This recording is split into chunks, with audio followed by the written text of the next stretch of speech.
que o Senhor coloca em meu coração para que a igreja receba da parte dele, não minha, porque eu não tenho nada. Amém? Eu quero apenas compartilhar um versículo que se encontra em Salmos, de número 48 e o verso 14, que diz assim: porque este Deus é o nosso Deus para sempre. Ele será nosso guia até a morte. Amém?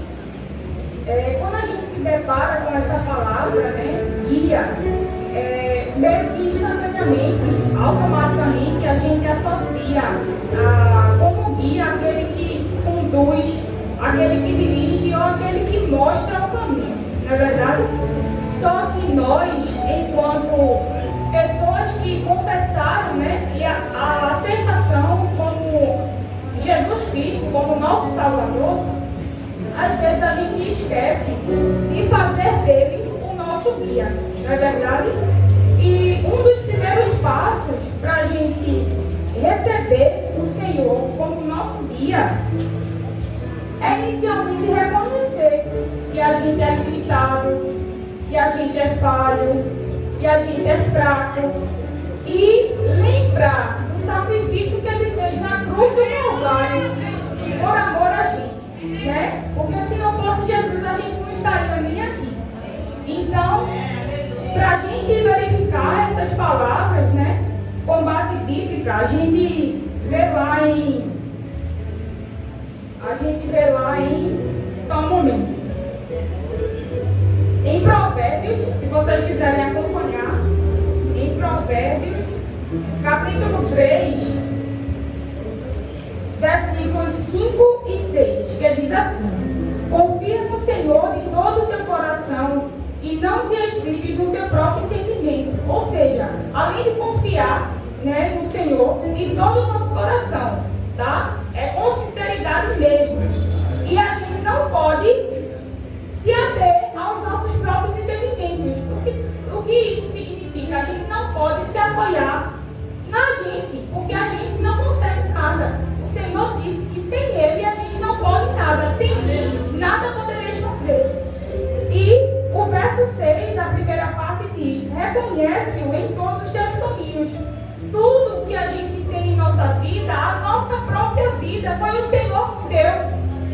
Tudo que somos constituídos foi Ele que deu, é permissão dele. Então a gente tem que olhar com os olhos de gratidão, porque tudo foi o Senhor que fez. Amém? Quando a gente para tentar, né, verificar que às vezes a gente desassocia essa questão da salvação com tornar o Senhor o nosso guia, o guia da nossa vida, a gente consegue ver lá em Salmos, capítulo não, que não tem capítulo, Salmos 25, verso 4 e 5, diz o seguinte: Salmos 25,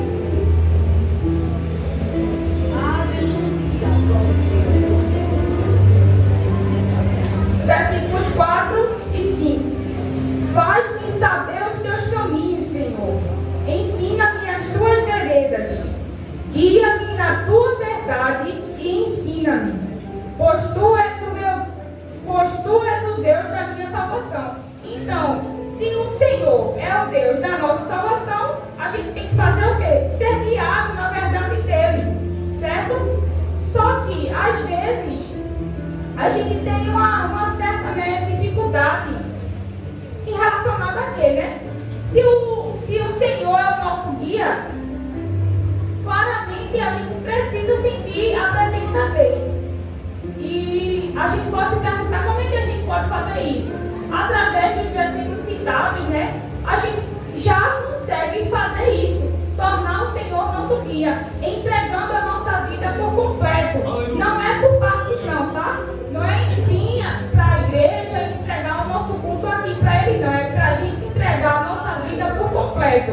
É aqui, é fora, em qualquer atividade que a gente for fazer, na nossa casa, no trabalho, na escola, na faculdade, é por completo. Com sinceridade. É o primeiro passo que a gente deve seguir. Em relação ao que eu tinha dito antes, né, quando a gente tem o Senhor como nosso dia, isso implica diretamente que a gente precisa sentir a presença dele. Às vezes, em algum momento da nossa vida, a gente pode dizer: poxa, mas parece complicado, parece um pouco difícil eu sentir a presença de Jesus. Mas, se a gente buscar, pedir ao Senhor a orientação, de fato, Ele vai ser o nosso guia. Só que tem um detalhe da sinceridade. Veja, quando a gente fala em guia, aqui na Terra a gente associa logo a alguma trilha, né? Alguma excursão. Só que em qualquer trilha aqui que a gente faça, a gente percebe um detalhe essencial, que é a questão da comunicação. A comunicação entre as pessoas que estão fazendo a trilha com o guia é essencial. Afinal, como é que ele vai guiar essas pessoas, né? E às vezes, assim, às vezes não, sempre a gente está, né, na nossa vida espiritual não é diferente. A gente está também em uma jornada, em uma trilha rumo ao céu. E será que a gente tem investido, né, que a gente investe tanto em aparelhos celulares, né, em tecnologias para melhorar a comunicação com nossos familiares e amigos? Será que a gente também tem investido na nossa comunicação com aquele que deve ser o nosso guia? Né? Então,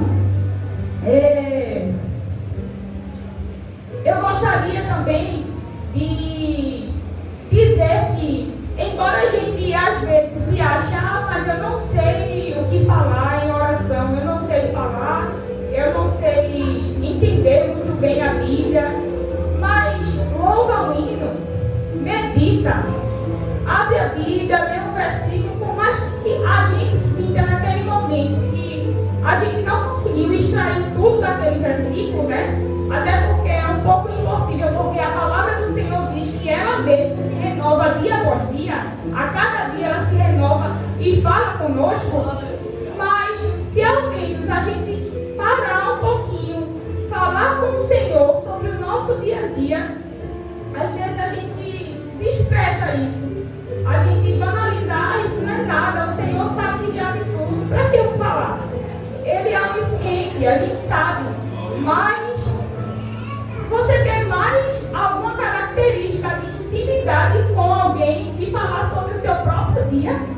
Quando a gente está falando do nosso próprio dia, nossas angústias, nossas preocupações, nossas alegrias ao Senhor, é nesse momento que a gente está criando uma comunicação com Ele.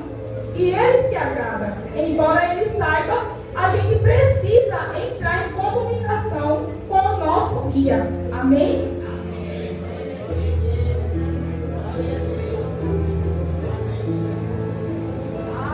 Quando a gente se esforça, né, para isso, para estar mais próximo do Senhor, é nesse momento que a gente sente a sua presença. E eu gostaria de compartilhar uma parte de um dia que eu tive, e o Senhor me concedeu viver uma experiência em que eu estava em um ônibus, né, voltando para casa, no primeiro ônibus de volta, e era um daqueles dias que era o primeiro de alguma coisa. Geralmente a gente fica um pouco ansiosa, temerosa, preocupada: será que vai dar certo, né? Seja em trabalho, em escola, faculdade, qualquer atividade mais simples que a gente for fazer no primeiro dia, para a gente é um marco.